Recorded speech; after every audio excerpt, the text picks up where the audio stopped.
Meus amigos, vamos prosseguir.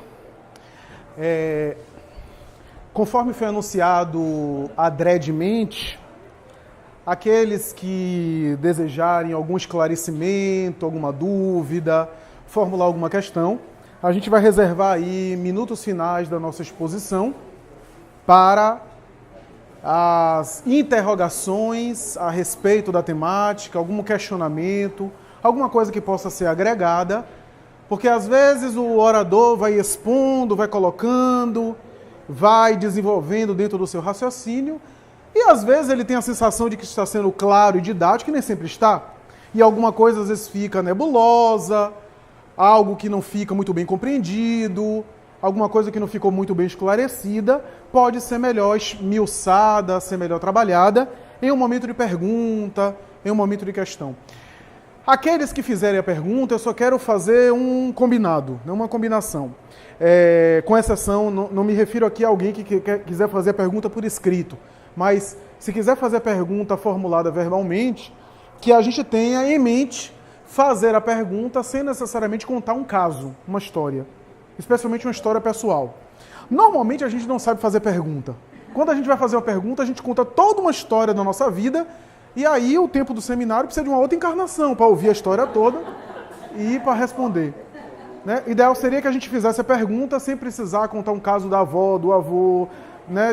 Desde quando a gente nasceu em Barbacena até agora, porque aí acaba se prolongando demais e não dando tempo de outras pessoas, inclusive, perguntarem, se for o caso, ou a gente otimizar o tempo para falar. Então, o ideal seria que a gente fizesse a pergunta, né? Colocasse a pergunta em termos mais diretos, mais objetivos, ou, se for o caso, se não for uma pergunta, agregar com alguma informação, sem se alongar em casos pessoais. Porque se cada um aqui for contar um caso pessoal, a gente vai ficar aqui até a próxima semana.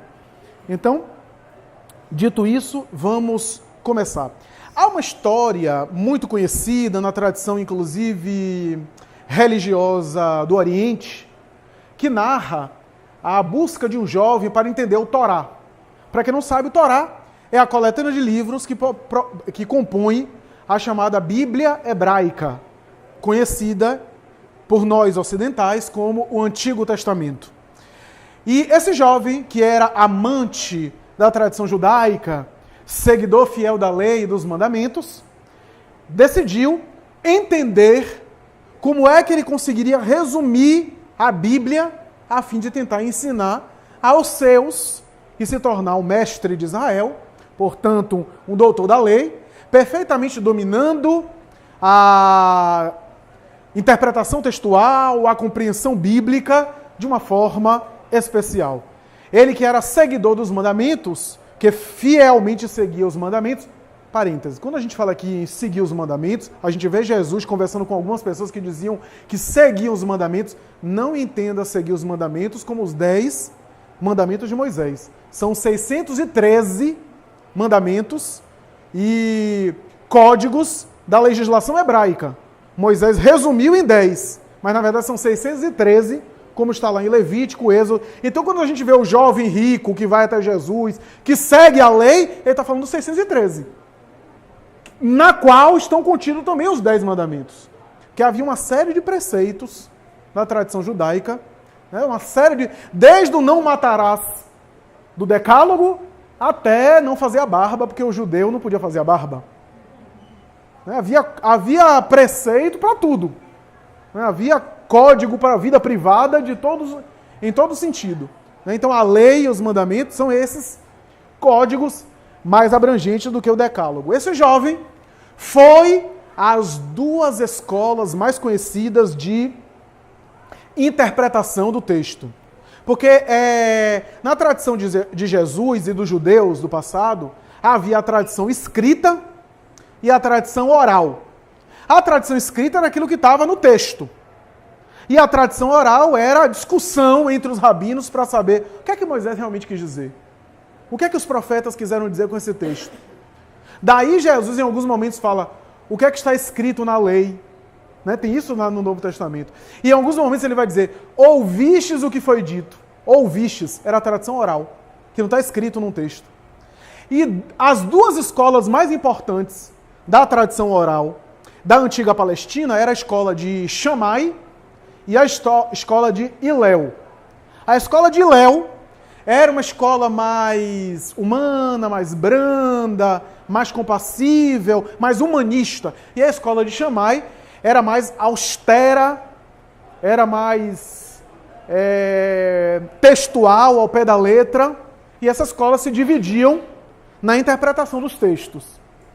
Esse jovem, portanto, foi até Shammai primeiro, bateu no templo dos rabinos, discípulos de Shammai, e o próprio Shammai recebeu, e ele diz, eu queria entender a Bíblia, queria tentar resumi-la, eu sigo a lei, os mandamentos, mas queria tentar entendê-la e resumi-la em poucas palavras.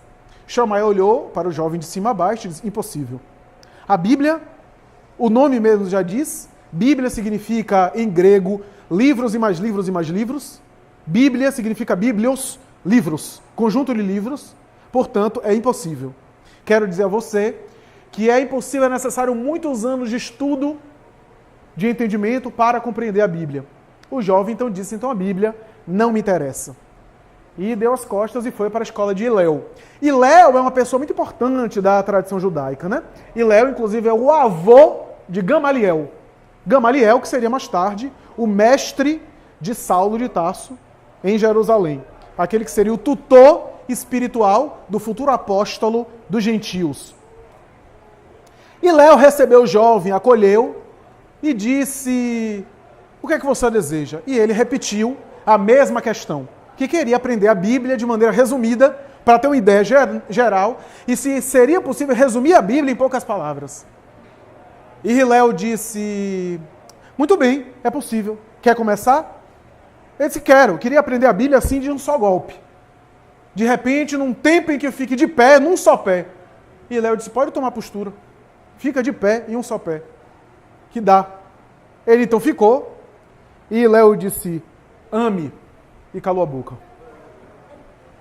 E o jovem disse, só isso? Só isso. Ficou até decepcionado.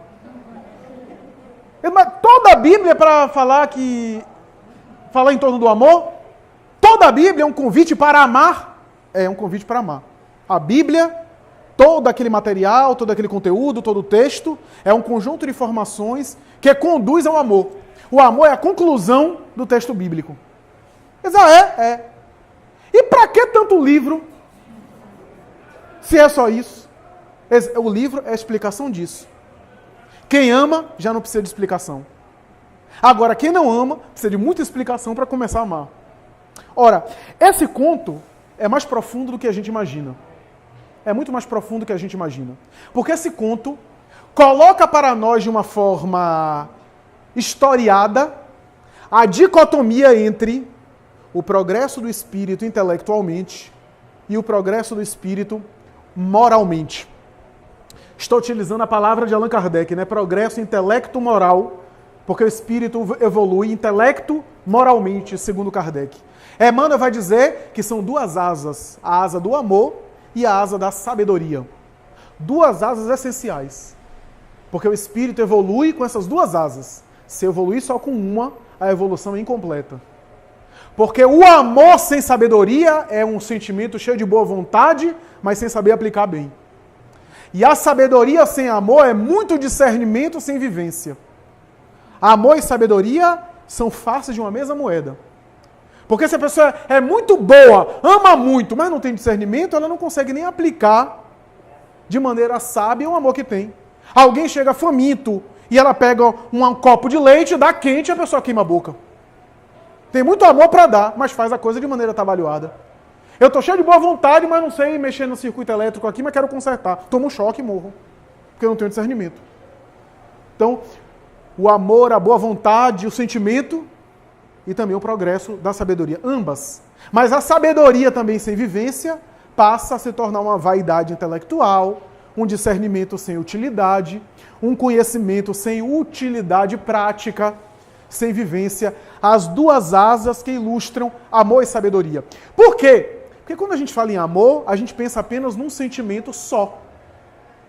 Mas quando a gente fala em amor, que tipo de amor a gente está falando? A criança ama da mesma forma que o filósofo? O criminoso viciado ama da mesma forma que o santo? Então, que tipo de amor? A gente está falando de um sentimento, mas que se expressa em níveis, em gradações e em aspectos diferentes.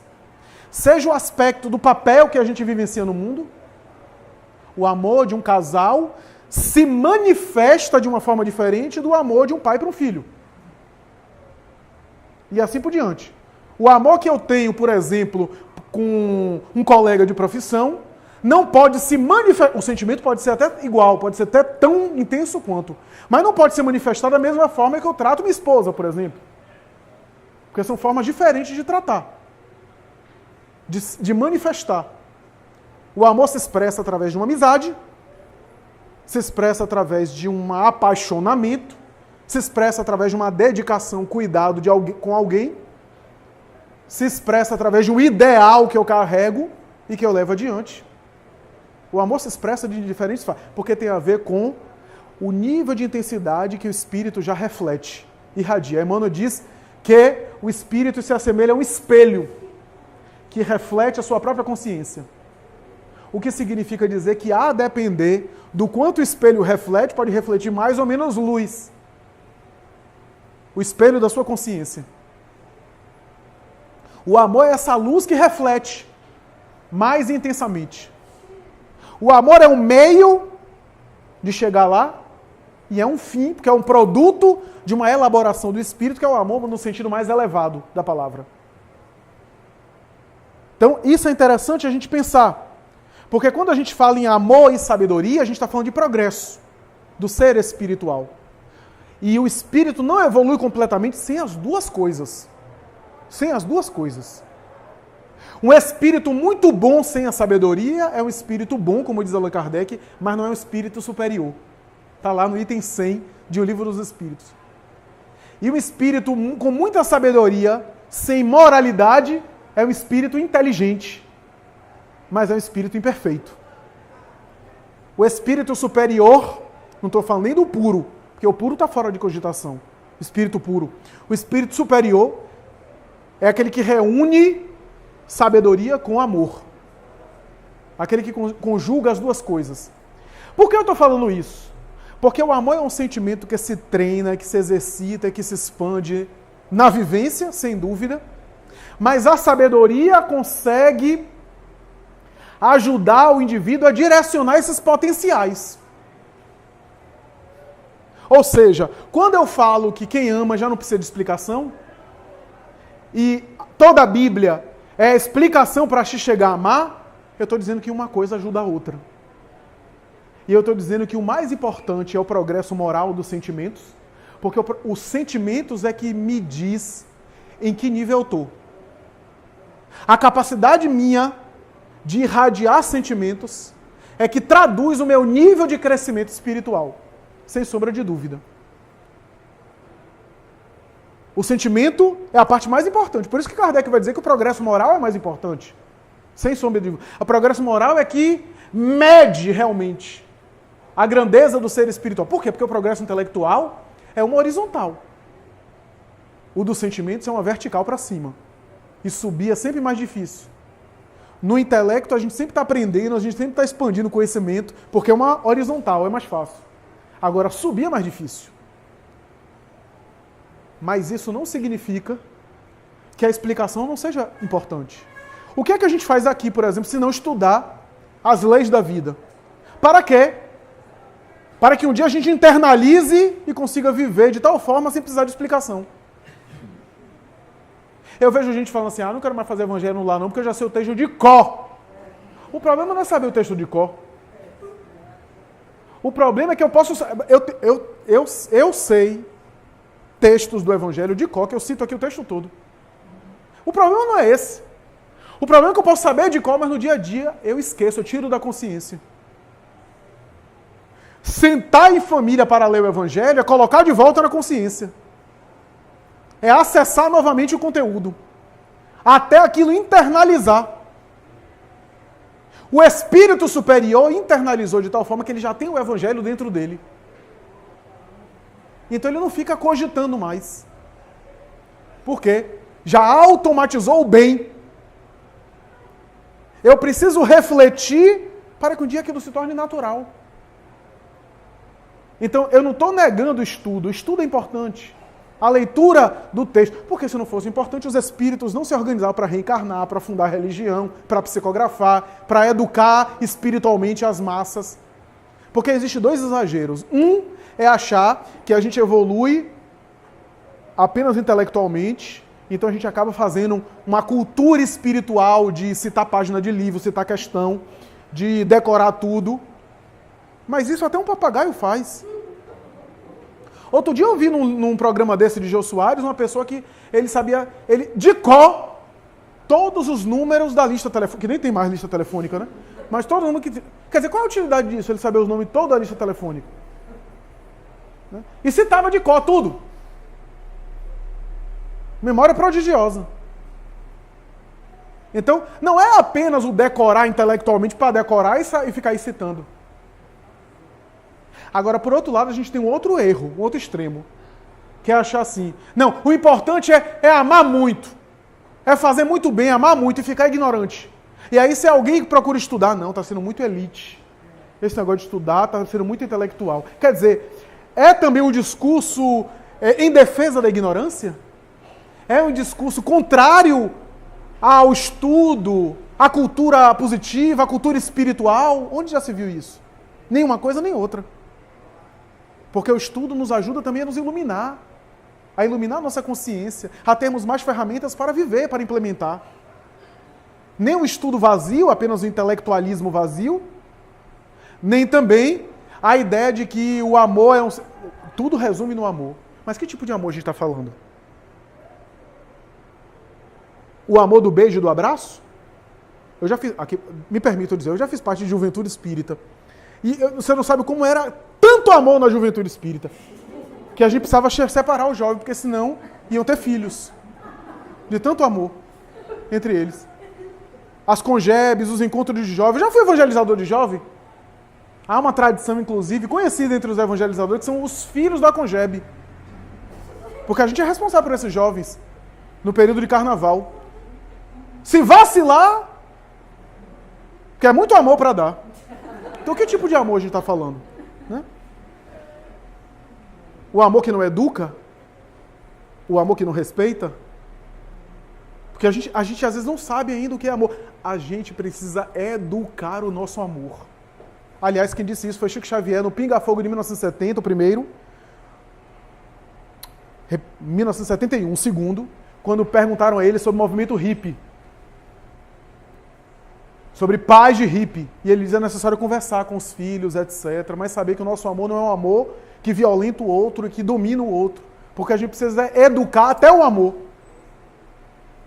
Educar o nosso amor. Porque em nome do amor se mata. Em nome do amor se violenta.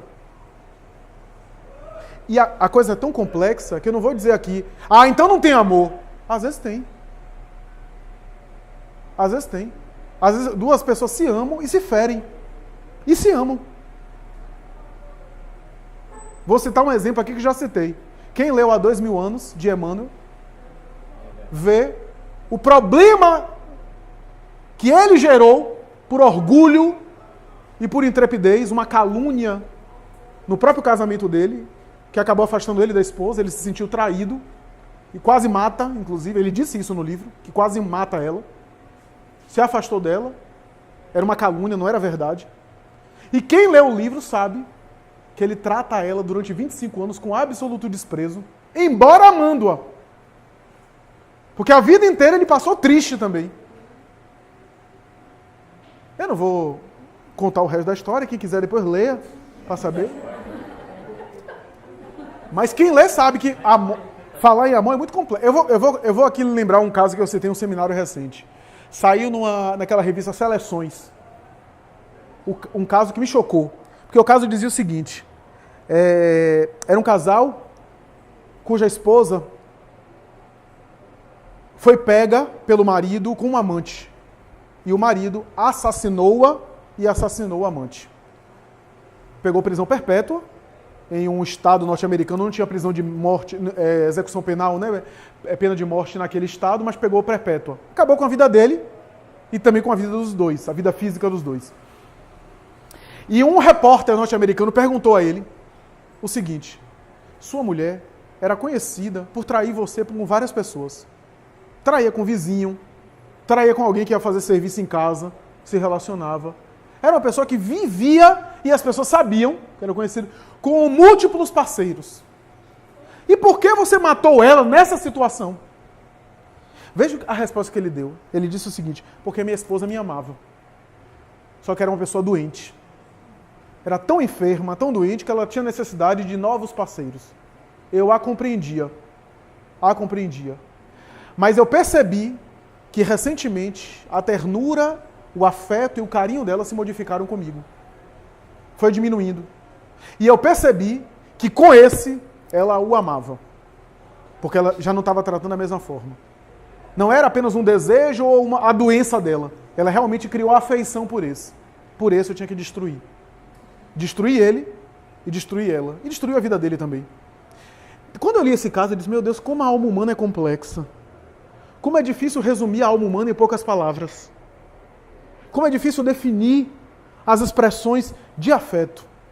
Então, quando a gente fala em amor, a necessidade de direcionar o amor com o discernimento ético, isso que é o progresso intelectual. O progresso intelectual não é só saber a fórmula de Bhaskara, seno A cosseno B, seno B cosseno A. Não é isso, não.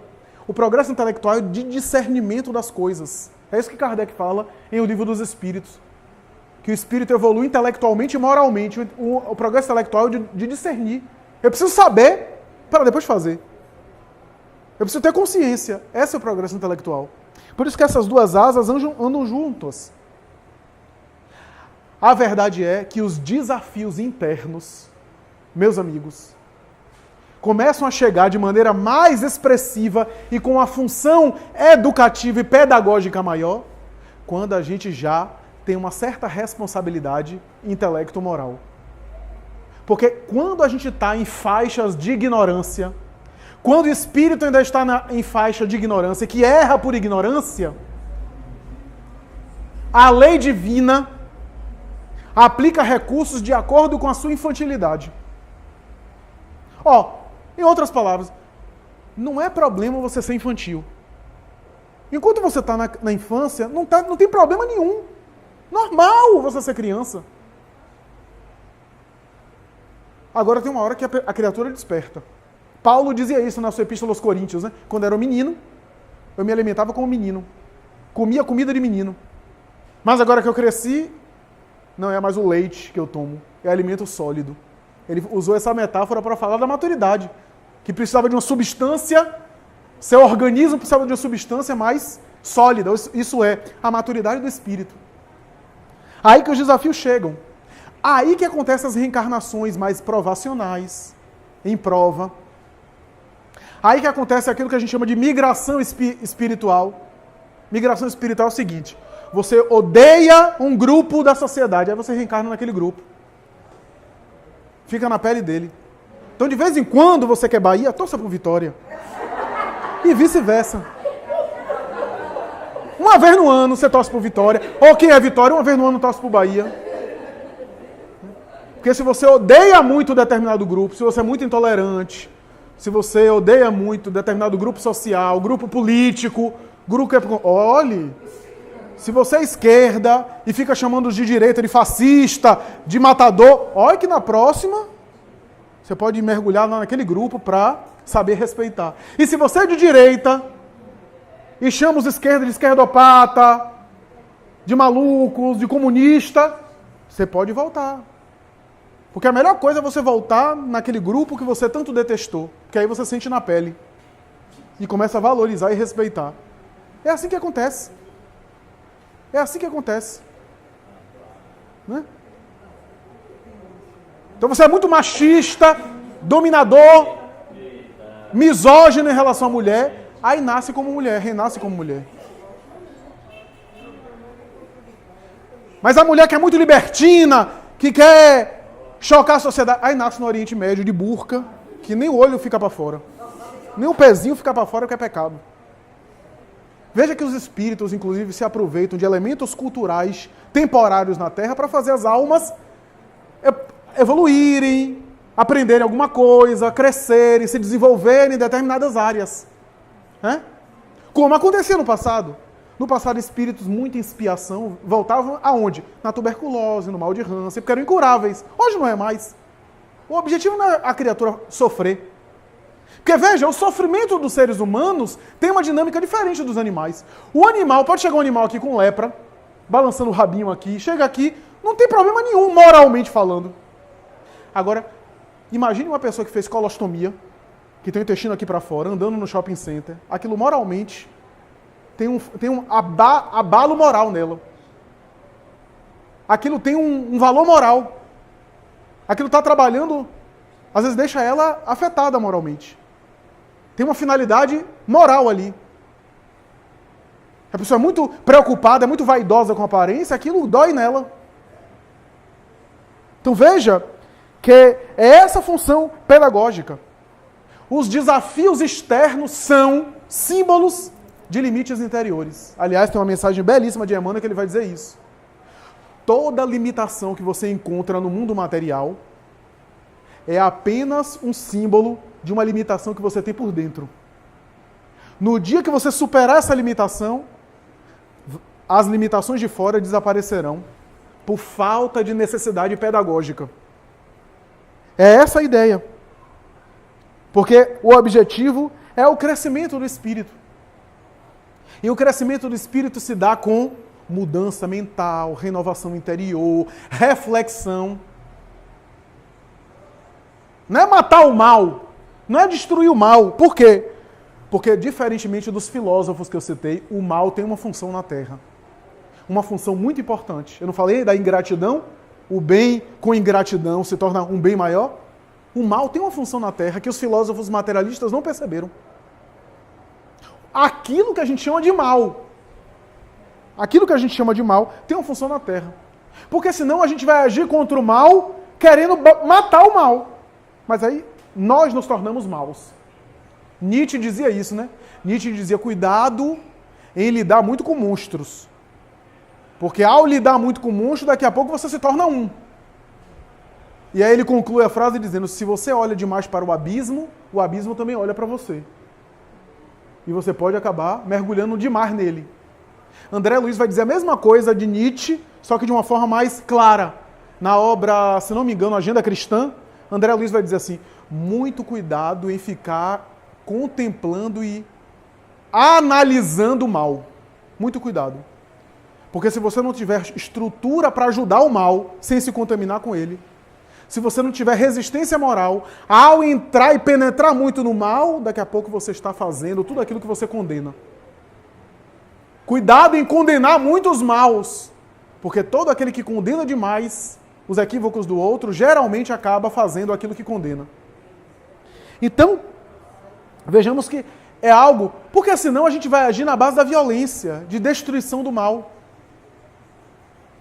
O mal é uma espécie de enfermidade. É uma espécie de enfermidade que merece tratamento. Agora, você já imaginou? Não, a pessoa está doente? Mata o doente, que acaba a doença. Eu conheço um oncologista que é ótimo. Ah, doutor, estou com câncer. Vou resolver o problema. Deita aí, pega um revólver. Vou acabar com a sua doença agora. Dá um tiro no paciente. Acabou com a doença mesmo. Não tem mais câncer. Porque matou o paciente.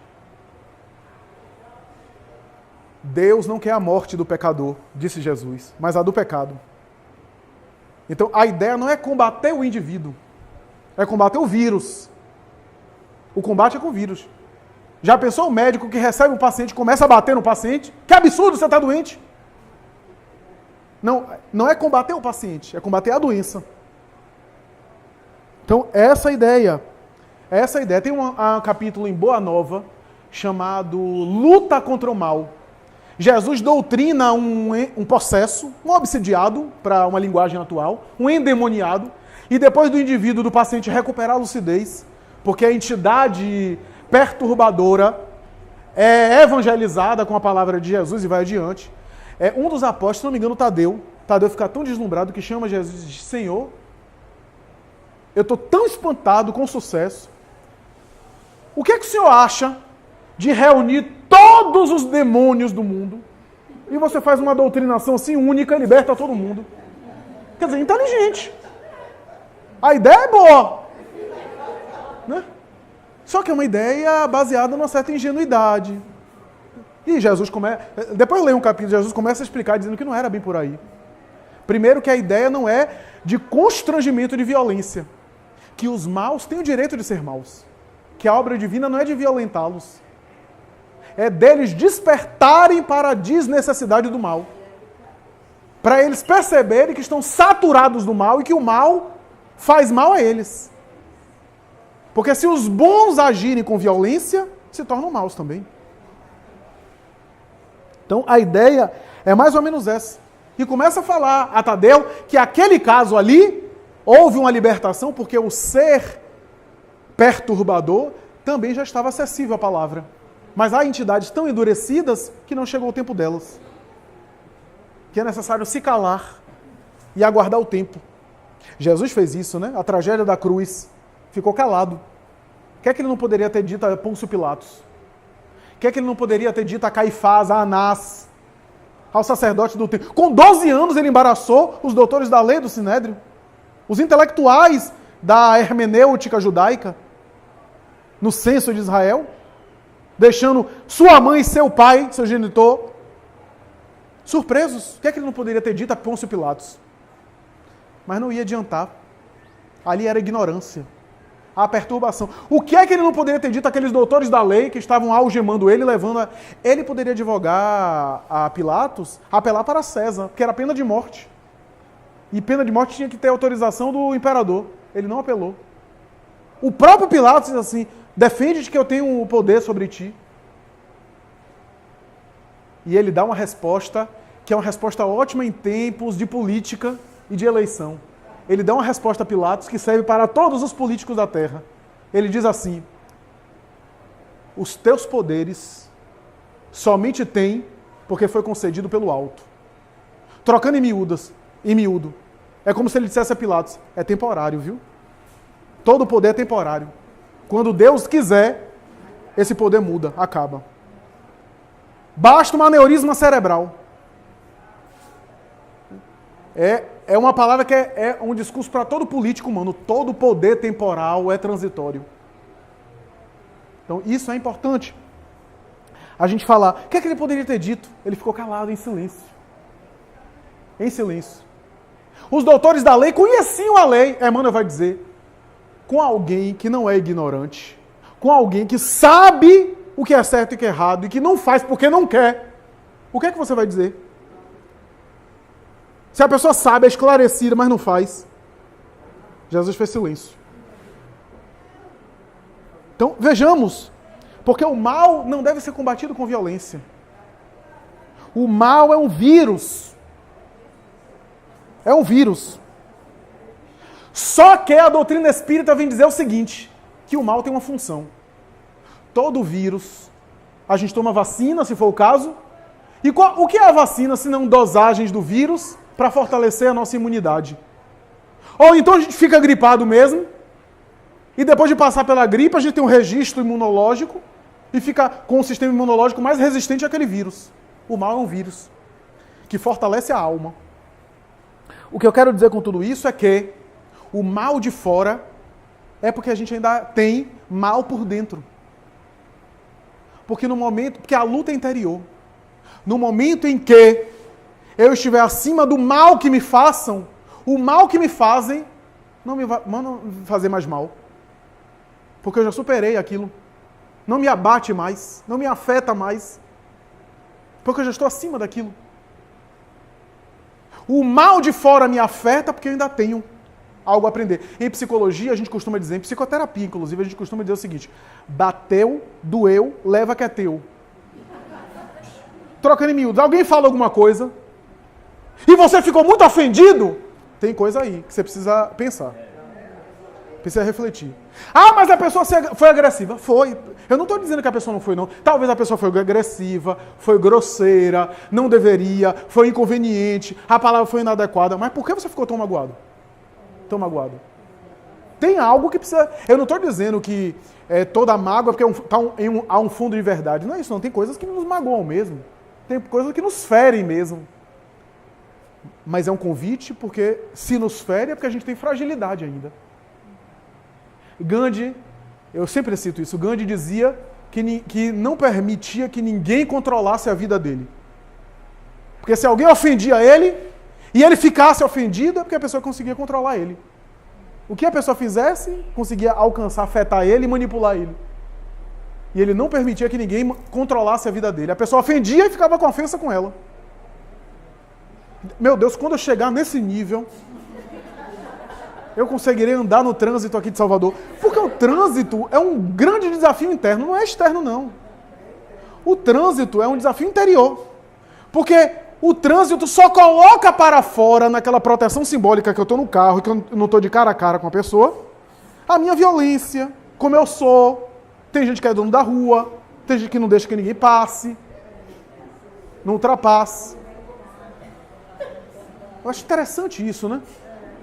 Eu sempre digo, às vezes eu estou numa pista, eu estou para passar aqui para a esquerda, o carro está lá atrás, mas quando ele me vê que eu vou passar, ele acelera, porque eu não deixo. Eu acho tão interessante. Ah, eu deixo ele passar, lá na frente a gente está do lado um do outro na sinaleira. Que coisa linda! Mas eu entendo que alguma coisa, alguma frustração, algum mal-estar, que ele está desencadeando no trânsito, jogando para o trânsito, é natural. Assim é na internet. A internet agora transformou... Não, as pessoas sempre eram assim, mas no passado não tinha mais possibilidade. Não tinha tanta possibilidade. A internet só colocou para fora. Porque antes a gente... Eu falei isso recentemente. Antes a gente fazia uma fofoca aqui. Até a fofoca tomar vulto e chegar lá, demorava alguns meses. Né? Agora a gente coloca no grupo de WhatsApp, todo mundo fica sabendo na hora. Então, não é que a internet tornou as pessoas piores. As pessoas eram assim, mas agora estão... Transição planetária é você ter possibilidades, todas as possibilidades nas mãos. Né? Por exemplo, quer ver uma coisa? Me permitam fazer um parênteses. O que é que eu estou vendo muito em jovens do sexo masculino no consultório? Jovens viciados em pornografia. Compulsivos por conteúdo pornográfico. E alguns perdendo interesse no sexo real. Porque como o sexo da pornografia é um sexo fácil e preguiçoso, porque a pessoa seleciona até o tipo físico que ele quer ver, o tipo de, me permitam, sem nenhuma vulgaridade, o tipo de posição sexual que ele quer ficar apreciando. É algo virtual que não exige o exercício da sedução, do carinho, do abraço, do afeto, da ternura, do sexo convencional, com o parceiro ou com a parceira. O que é que acontece? Com um clique a pessoa elabora a fantasia que ele quiser, ali. O problema é que tem gente que está ficando tão compulsiva nisso, que está perdendo o interesse pelo sexo real, pelas atividades sexuais convencionais, que está alterando a libido, e alguns estão ficando compulsivos. Aí você vai dizer, tudo isso é culpa da internet. Não é da internet. Não é. Só que no passado, era mais difícil ter acesso a isso. Eram as revistas que eram vendidas nas bancas, que as pessoas faziam coleção, alguns que tinham dinheiro e que podiam comprar. Né? Então, havia, por conta da cultura, mas você acha que evolução é isso? Evolução é você ter oportunidade, porque você agora, com o smartphone na mão, você pode acessar qualquer coisa, inclusive pornografia infantil. Você pode acessar facilmente. Tem sites na internet que você faz delivery de cocaína. Você pede cocaína e chega na sua casa como pizza. Eu tenho um paciente meu que faz parte de um grupo de droga, maconha e cocaína. Grupo de fornecedor, que é um nome novo para traficante. Né? Então tem tantos gramas, skunk é super maconha, né? Maconha marroquina concentrada. Então, e aí pede, etc., negocia, comercializa no grupo de WhatsApp. Então, evolução não é a cultura reprimir, proibir você. Você tem a tendência, você tem inclinações, mas não faz por falta de oportunidade. Evolução é você ter a oportunidade de fazer, você ter acesso e superar. E escolher. Agora, por que a gente tem liberdade agora e não tinha no passado? Você já imaginou os seres primitivos do passado tendo a liberdade que a gente tem hoje? Você imaginou os povos bárbaros do século V que invadiram a Europa, destruíram tudo, que saíram cegando as pessoas que conquistaram, hoje com internet, com WhatsApp, com bomba nuclear? Então, a lei divina é sábia. Os espíritos vão amadurecendo intelectualmente e vão tendo maior autonomia. E ainda assim a gente não está sabendo lidar.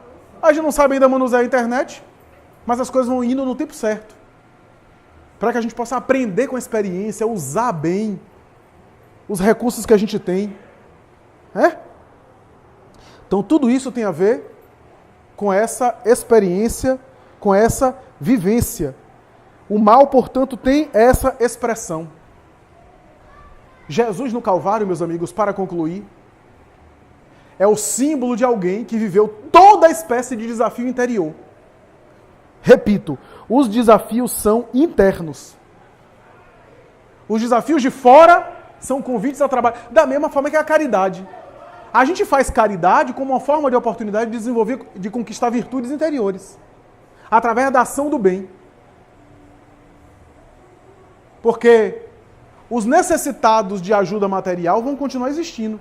Mas se eu aproveitar a experiência para, ao fazer o bem, evoluir com ela, eu cresço. Por isso que o perdão que eu dou é bom para mim, não para o outro. A cesta básica que eu dou, se eu dou com carinho ou dou com amor, porque eu posso dar uma cesta básica xingando a pessoa, né? Mas se eu dou com carinho, com amor, a cesta básica que ele vai usar, amanhã ele está precisando de outra. Mas a oportunidade que eu tenho de exercitar o altruísmo, eu levo comigo. Se eu desenvolver aquela virtude. Por isso que eu faço fora para conquistar por dentro. Irmã Dulce morreu. A instituição de Irmã Dulce está aí. Um dia talvez nem exista, porque todas as casas e as instituições, uma hora desaparecem do mundo, com o tempo ruim. Mas aonde Irmã Dulce estiver, leva consigo aquilo que ela construiu por dentro. Então, quando eu desencarnar, no mundo espiritual, Jesus não vai estar com a caderneta que não, vai estar com a iPad, um tablet, dizendo assim, eu estou vendo aqui quantas palestras você fez. Você acha que vai ser a quantidade de palestras que eu fiz, que Jesus vai anotar? Não. Ele vai querer saber o quanto eu evoluí fazendo o que eu fazia. Ele vai me perguntar, Flávio, enquanto você fazia palestra, o quanto você cresceu? O quanto você se aprimorou fazendo o que você fazia? Enquanto você dava passe, o quanto você crescia dando passe nos outros? Essa é a ideia. O quanto você evoluiu fazendo o que você faz. O quanto o trabalho que você fazia trabalhou você. Modificou você. Porque o reino dos céus está dentro de vós. O reino dos céus é uma obra interior. Por isso, meus amigos, a evolução é a conquista de virtudes. Como diz Allan Kardec. Kardec vai dizer no céu e inferno, toda imperfeição gera sofrimento. Alguém tem dúvida disso? Toda imperfeição gera sofrimento. Quanto mais imperfeito, mais sofrido o espírito. É verdade. Se a pessoa é indisciplinada, meu Deus, a indisciplina é tanto sofrimento que a pessoa sai 5 minutos para chegar no compromisso, é aquele desespero. Coitado, eu tenho pena.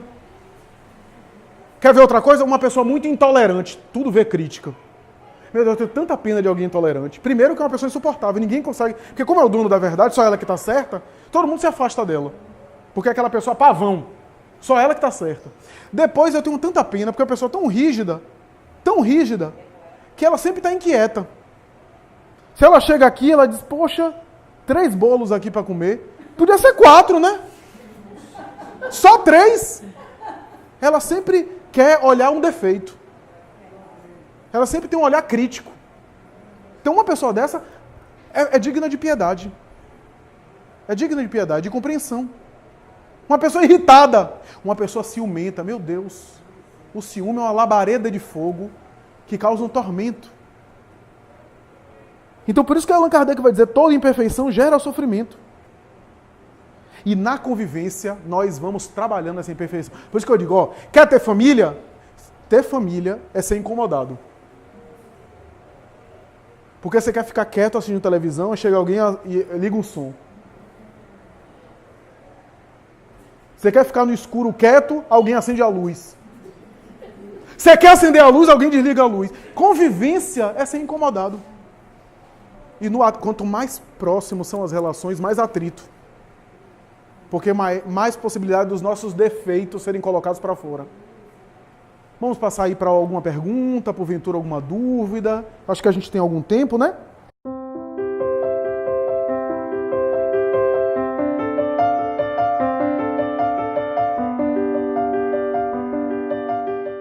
Como o sofrimento tem a ver com a percepção interior diante da dor, né? Diante das ocorrências internas, um câncer para mim pode ser um desafio.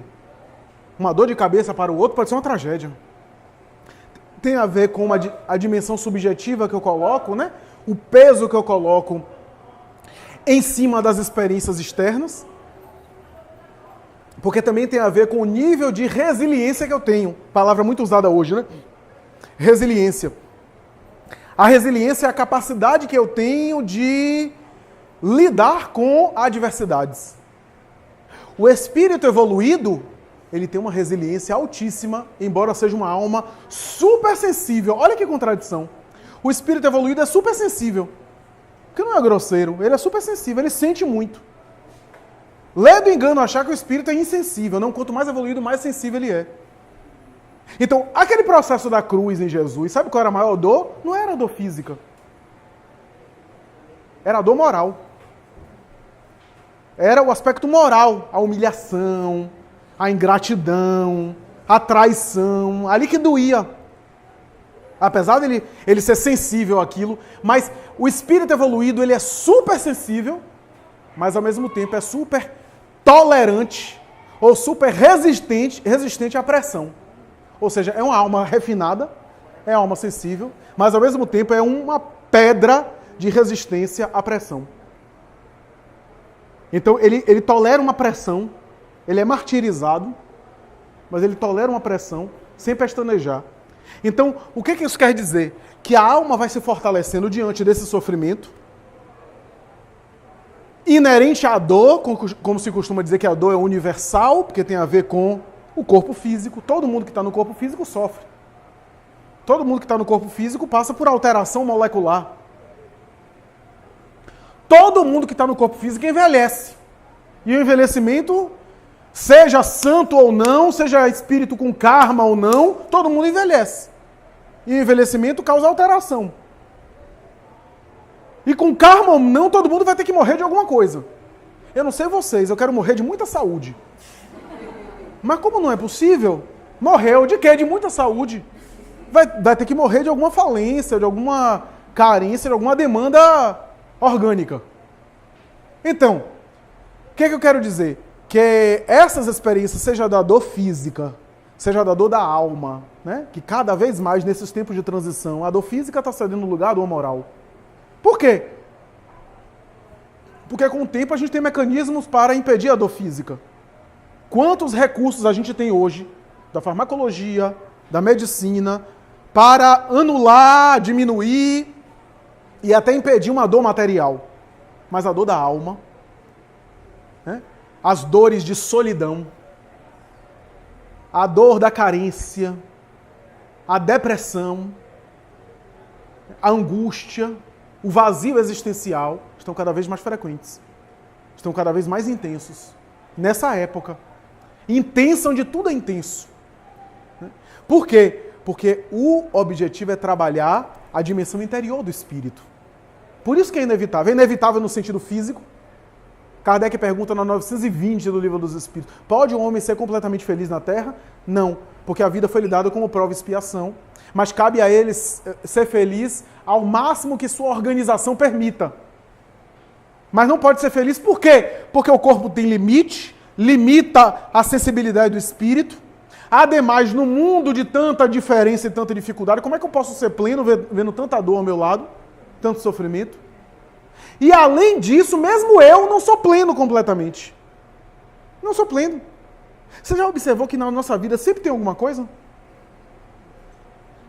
A gente melhora no aspecto financeiro, aí daqui a pouco fica mal de saúde.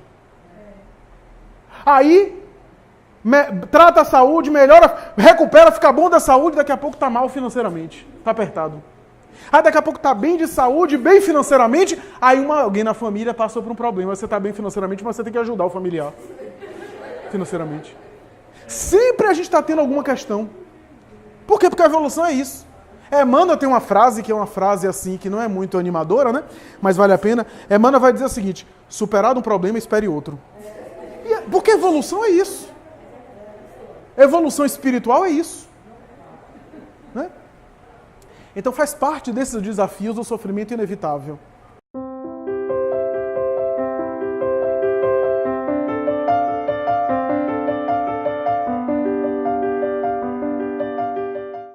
Porque parte desse sofrimento tem a ver com as nossas imperfeições. Toda imperfeição não gera sofrimento. Então o espírito mais evoluído, mais perfeito, menos se magoa, menos sofre com algumas coisas terrenas, né?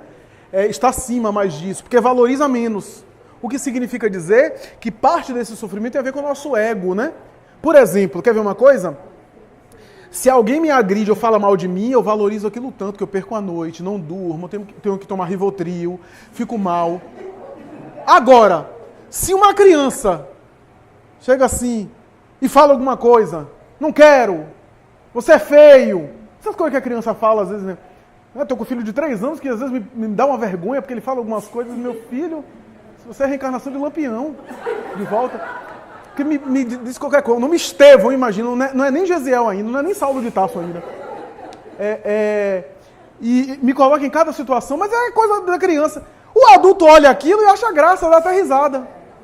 Por quê? Porque sabe do nível da criança, não valoriza. Mas se aquela mesma frase for dita por uma outra pessoa, aí a gente valoriza, não dorme. Por quê? Porque tem a ver com a dimensão subjetiva, né? A dimensão emocional. Quando um cachorro late, a gente vai ficar magoado com o cachorro? Ficar chateado. Como eu vi alguém falando, alguém no centro, me morderam, eu cheguei lá e mordi também o cachorro. Ele disse, você precisa de eletrochoque. Não é nem mais de psiquiatra. Que é isso? Então, veja, que tem a ver com esses componentes também. E por outro lado, o espírito, mesmo que não tenha débitos anteriores e que tenha já virtudes, há provas que ele passa que não são resgates do passado, mas são em vistas de um crescimento para o futuro. Quando a gente vê um espírito como um São Francisco sofrer, como a gente vê o espírito como o Chico Xavier sofrer, que não necessitavam, às vezes, pelas virtudes, porque estavam evoluindo no amor, mas ainda assim sofriam, nós vimos que são ali experiências de lição e de exemplos que eles davam à humanidade, e ao mesmo tempo, como não eram espíritos perfeitos, estavam longe da perfeição, ainda assim aproveitavam, extraíam daquela experiência desagradável para acelerar mais rapidamente o seu progresso. A gente não tem essa dimensão. Como a gente vê só a curto prazo, imediatamente, a gente é muito imediatista, a gente se revolta, às vezes perde a oportunidade, se complica mais. Mas está em nosso alcance. Porque tem gente que diz assim, não, mas isso daí só é para espírito evoluído. Não, meu filho, não, é para gente. Até porque os espíritos evoluídos ficaram evoluídos porque escolheram a coisa certa. Eles não ficaram evoluídos assim do nada, não. Os espíritos que você vê como evoluídos, eles passaram pelas provações e souberam reagir de maneira positiva. Porque às vezes é uma desculpa. Eu não sou evoluído, eu não sou Bezerra de Menezes.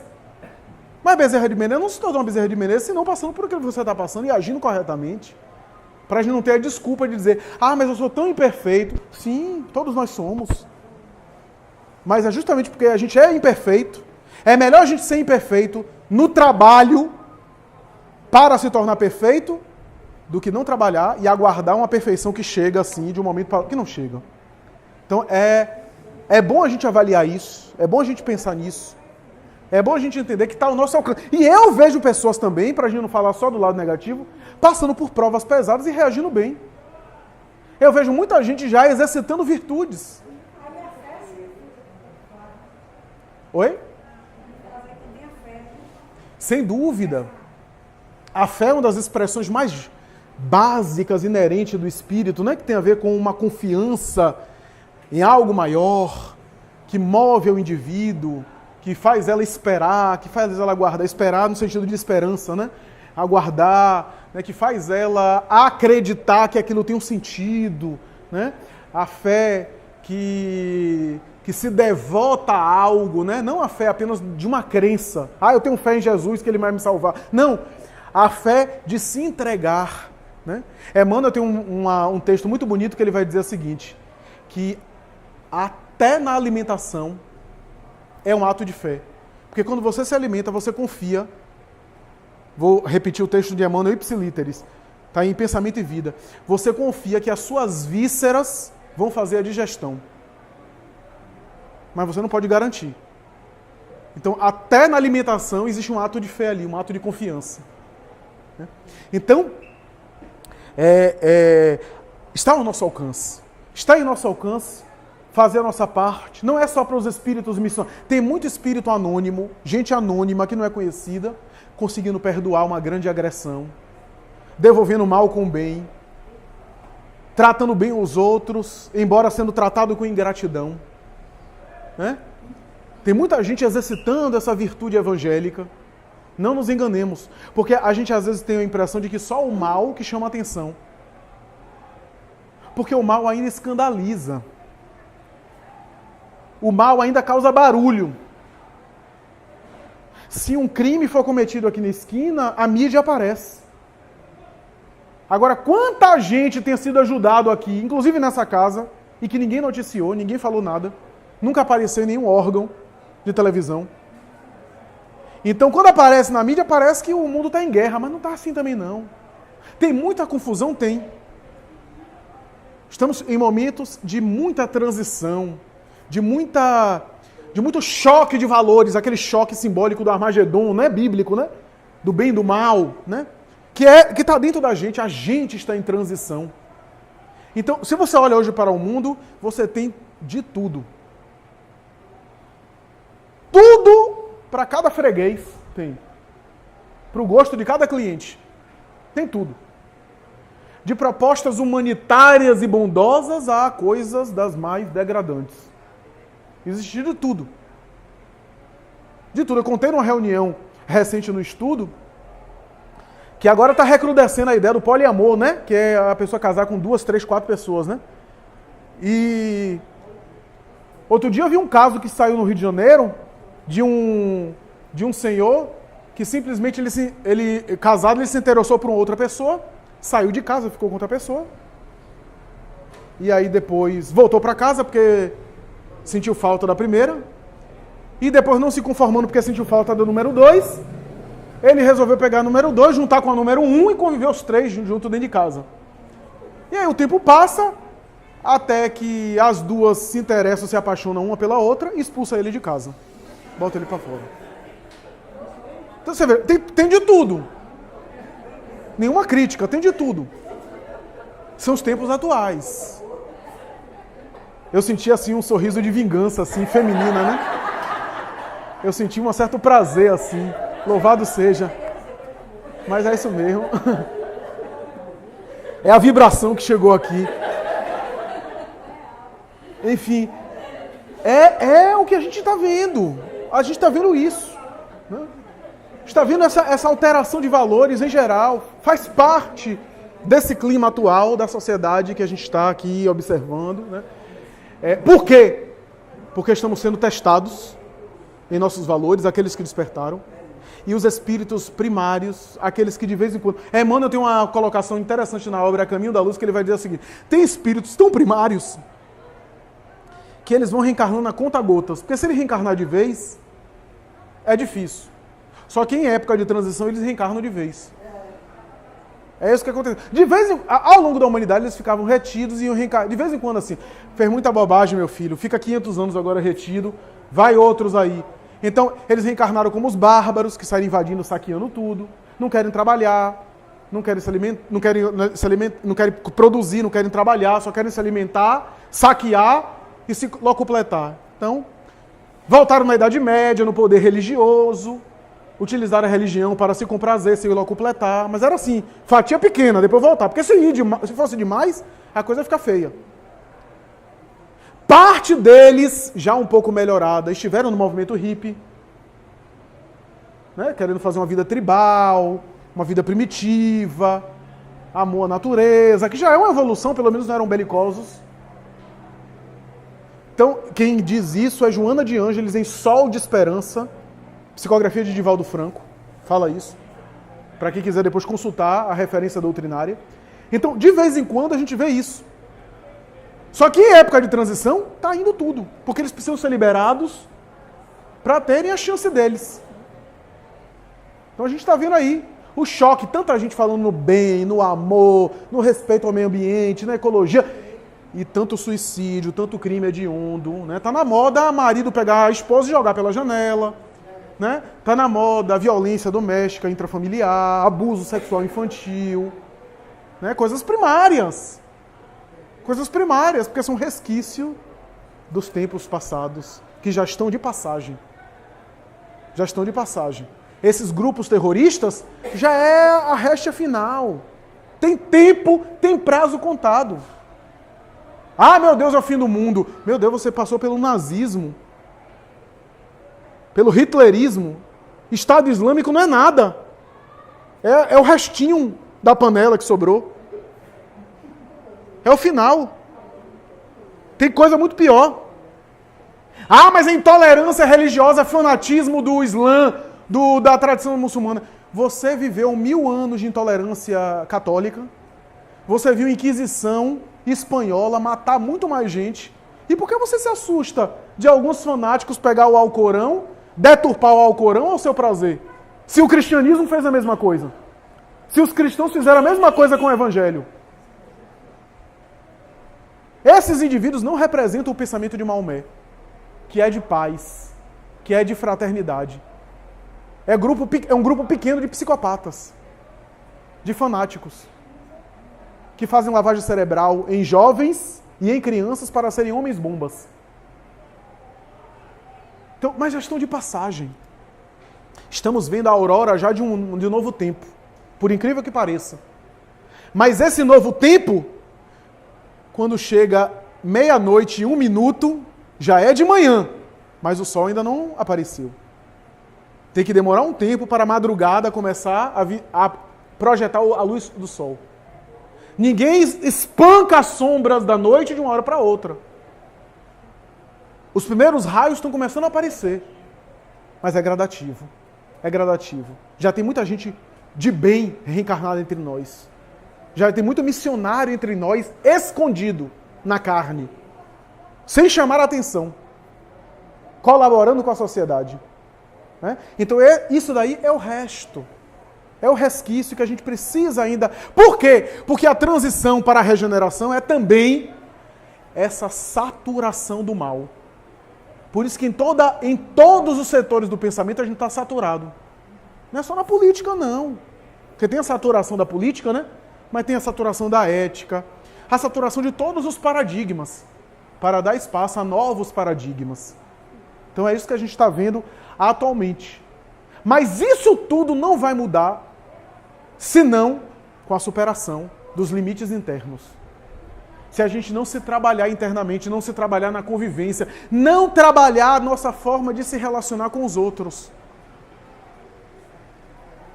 A gente está num mundo tão confliteado que a gente não consegue nem ser fraterno. Porque ou a gente é fraterno e o outro entende mal, que ainda tem isso, né? Uma época de erotismo tão grande que a gente fica até com conflito. Ou então a gente fica retraído e fica parecendo aquelas múmias de Akenaton do Egito. Aquelas coisas assim que a gente fica desumana, não consegue ser, né, autêntico, espontâneo, etc. Porque faz parte dos conflitos que a gente está vivendo, né? Das questões mal resolvidas e assim por diante. É uma época de fake news. É uma época que eu vejo isso em todos os setores, inclusive eu passo isso. Porque é muito fácil, eu já falei isso aqui, é muito fácil caluniar alguém. É muito fácil. É só eu estar aqui com Jane, eu converso com ela, aí depois saio por aí espalhando que Jane falou isso e aquilo. Ninguém vai duvidar de mim, porque, é o palestrante da casa, que estava ali com ela, e é amigo dela. Se ele falou, é porque ela falou mesmo. Até esclarecer, o mal já foi feito. Eu já vivi isso mais de uma vez na pele. De pessoas que eu achava que eram espíritas, mas eram espíritas só de aparência. Algumas que eu achava que eram meus amigos. E que, na verdade, eram pessoas atormentadas. Então, mas como dizem os bons espíritos, quem carrega o farol do verdadeiro esclarecimento espiritual é que tem que compreender. Não é o outro que está perdido. Somos nós que temos que compreender. Afinal, o conhecimento espírita serve para quê? Não é para esses momentos? Não é para esses episódios? Para esses testes? São esses testes que a gente tem que aproveitar, sem nenhum masoquismo. São esses testes de fazer silêncio. Eu tive a oportunidade, algum tempo atrás, de ser bombardeado. E eu decidi fazer silêncio. Porque se eu falasse, usando as mesmas armas, eu teria que expor os podres de cada um. Mas eu ia me rebaixar igual a eles. Eu ia me tornar igual a eles. Eu preferi me calar e deixar que cada um sintonizasse com o que lhe aprovesse. E é impressionante como nós temos o hábito de valorizar o mal. Pessoas que me conheciam há anos nunca chegaram a mim para dizer: o que foi que aconteceu, Flávio? Porque estão falando isso de você. O que foi que aconteceu mesmo?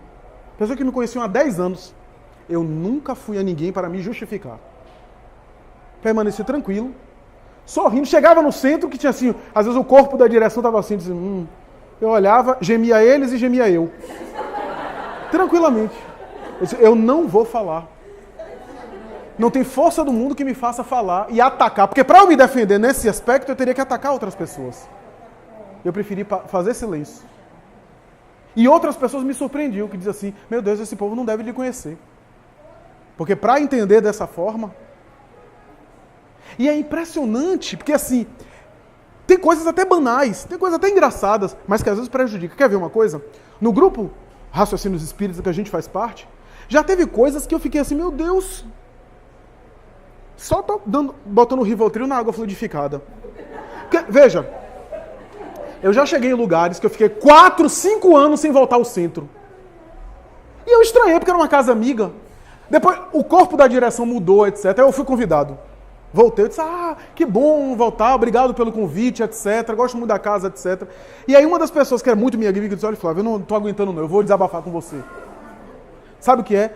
Há 5 anos atrás você esteve aqui. Uma pessoa que fazia parte do seu grupo, olha o perigo, olha a questão. Uma pessoa que fazia parte do seu grupo, que ajudava você, chegou para a diretoria da casa e disse assim, não, mas essa casa não é uma casa boa para Flávio, não. Não é uma casa que ele gosta, não. Nem convide ele mais, porque ele nem gosta de vir aqui. Eu tenho noção um pouco das minhas loucuras e das minhas virtudes. Eu não disse isso nem na encarnação passada. Eu tenho certeza. Quando eu olhei isso, eu fiquei estupidificado. Ele disse, então vocês não me convidaram durante 5 anos, porque você ouviu uma pessoa... Não, mas era da sua equipe, era um povo que colaborava com você, então devia estar falando... E eu fiquei estarrecido como as pessoas botam palavras em nossa boca que a gente nunca falou. Às vezes tem gente que fica de mal com a gente nem sabe, porque alguém falou alguma coisa e a pessoa ficou de mal e nem falou. E nem procurou esclarecimento. Eu já estou até acostumado. Eu chego no lugar, a pessoa está de cara feia e ficou de mal com uma coisa que eu nem sei o que eu falei, porque falaram que eu falei. Mas é porque a pessoa sintoniza com isso, a pessoa gosta disso. Se a pessoa gosta disso, e eu procuro não fazer a mesma coisa. Flávio, eu queria dizer alguma coisa. Não diga. Não, mas é uma coisa que falaram de você. Eu não quero saber. Mas eu preciso falar, eu vou dizer. Ele diz, olha, se você disser, eu não vou mudar com a pessoa. Porque falou isso de você. Eu vou continuar tratando ela da mesma forma, eu não acredito. Se ela não me disse, é porque eu não acredito. Procuro fazer diferente. E se for o caso, eu pergunto à pessoa, o que foi que houve? Porque aí acaba com esse cupim. O cupim come por dentro a madeira e a madeira fora está ótimo. Esse cupim que está acabando com as nossas relações da intriga, da distorção. Então, é impressionante. Coisas assim absurdas que colocam em nossa boca. E que é interessante porque aquele que ouve também não vai apurar. Já acredita como verdade. Por quê? Porque valoriza. Então tenhamos muito cuidado. Muito cuidado. Como a gente não controla isso, façamos a nossa parte. Tratemos todo mundo de maneira amiga, de maneira bondosa, de maneira positiva, e cada um sintoniza com aquilo que mais se identifica. Seja com o bom, o perfume, o bem, ou o lixo mental, que também está por aí. Esse é o momento de transição, por exemplo. Portanto, e tenhamos cuidado para nós não sermos agentes da corrupção, agentes da destruição. Porque a tolerância divina nos dá inúmeras chances. A gente pode errar hoje, amanhã a gente tem outra chance. Mas se a gente continuar errando e persistindo no equívoco, teremos em algum momento de prestar contas disso, de responder. Então é mais ou menos isso. Me desculpe eu ter passado um pouco do tempo, desculpe o desabafo. Quero encerrar o nosso momento, agradecer a vocês, sem cuja presença não poderíamos estar aqui, agradecer a direção da casa pelo convite, pedir desculpas por qualquer erro que eventualmente pode ter havido e dizer até a próxima, se Deus quiser. Muito obrigado.